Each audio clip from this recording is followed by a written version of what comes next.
नमस्कार दोस्तों, मैं हूं ज्योति और सुनो ना पर आप सभी का बहुत बहुत स्वागत है। हम सबकी जिंदगी में एक ऐसा दोस्त जरूर होता है जिसके पास हर चीज की शिकायत होती है। उसे चाय में शक्कर से लेकर देश की सरकार तक हर बात से प्रॉब्लम होती है। आज सुनो ना पर मैं आपके लिए लेकर आई हूँ महान व्यंग्यकार हरिशंकर परसाई जी की विचारों पर आधारित एक बेहद मजेदार और आंखें खोल देने वाली कहानी। शिकायत मुझे भी है।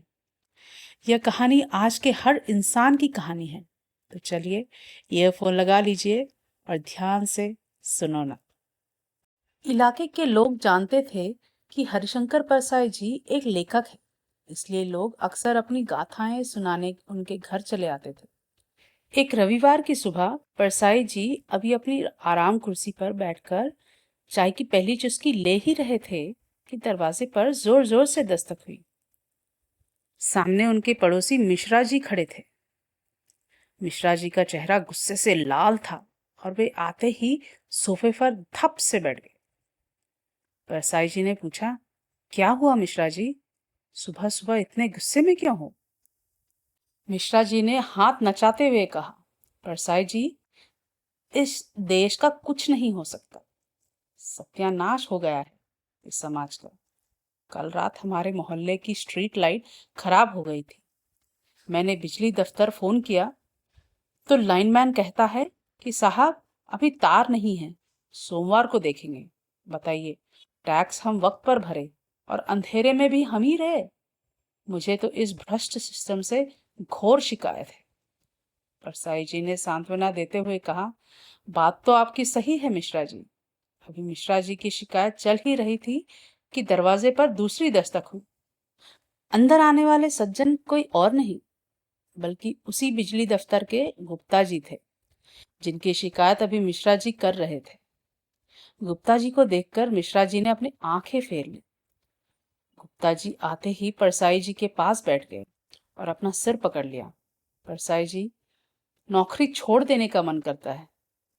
जनता को तो बस चिल्लाना आता है। कल रात आंधी में 3 खंबे गिर गए।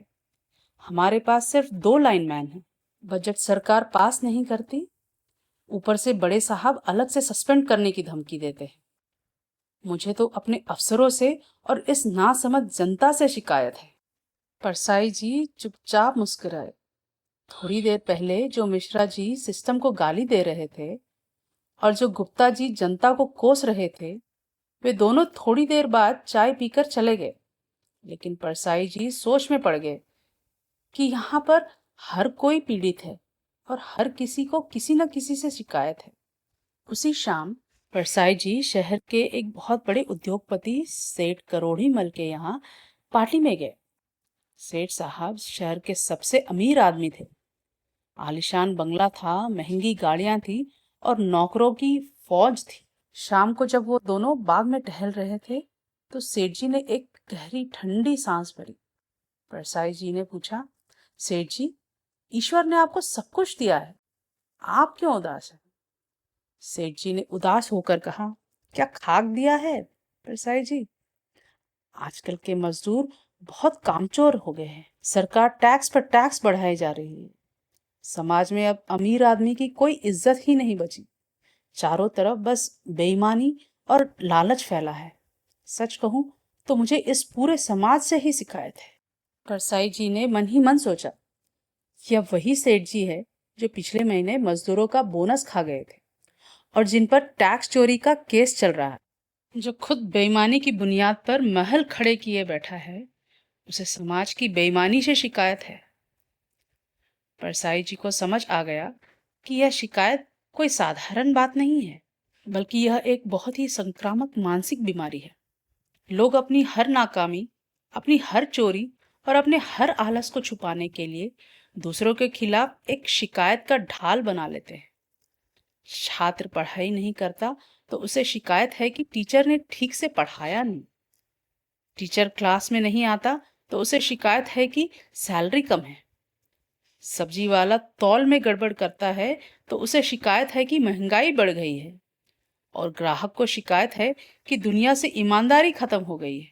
जबकि वो खुद ऑफिस में घूस लेकर आ रहा होता है। दूसरों की बुराई करना और शिकायत करना खुद को पवित्र और मासूम साबित करने का सबसे सस्ता और आसान तरीका बन चुका है। रात को जब परसाई जी वापस अपने घर लौटे तो उनका सिर भारी हो रहा था। दिन भर की इन खोखली शिकायतों को याद करके उनका खून खौल रहा था।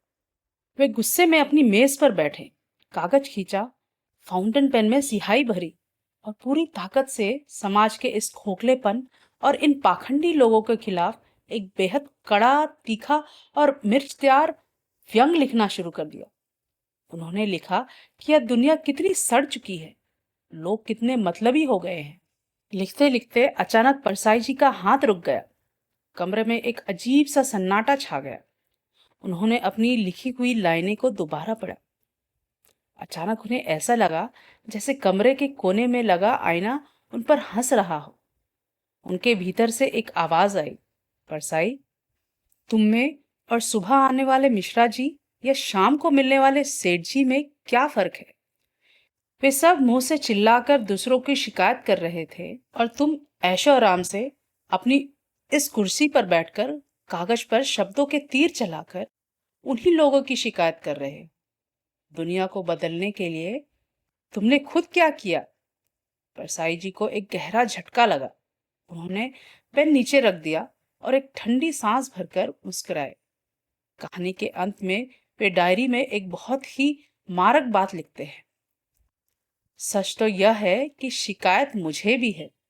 मुझे शिकायत उन लोगों से है जो हर वक्त दूसरों की शिकायत करते रहते हैं, लेकिन सबसे बड़ी और सच्ची शिकायत मुझे खुद से है, क्योंकि मैं भी इस दुनिया की कमियां निकालने में इतना मशरूफ हो गया हूं कि यह भूल ही गया कि इस बिगड़ते हुए समाज का एक हिस्सा मैं खुद भी हूं। तो दोस्तों, यह कहानी हमें सिखाती है कि दूसरों पर उंगली उठाना बहुत आसान है, लेकिन जब हम वो उंगली उठाते हैं तो बाकी की 3 उंगलियां हमारी तरफ ही होती है। शिकायतें करना बंद कीजिए और जो छोटा सा बदलाव आप खुद में ला सकते हैं उसकी शुरुआत आज से ही कीजिए। क्या आपको भी अपने आसपास ऐसे शिकायती लाल मिलते हैं? हमें कमेंट बॉक्स में जरूर बताइएगा। अगर कहानी मजेदार और सच्ची लगी हो तो वीडियो को लाइक करें और अपने चैनल सुनो ना को सब्सक्राइब करना भूलना मत। मिलते हैं अगली किसी शानदार कहानी के साथ। तब तक के लिए अलविदा।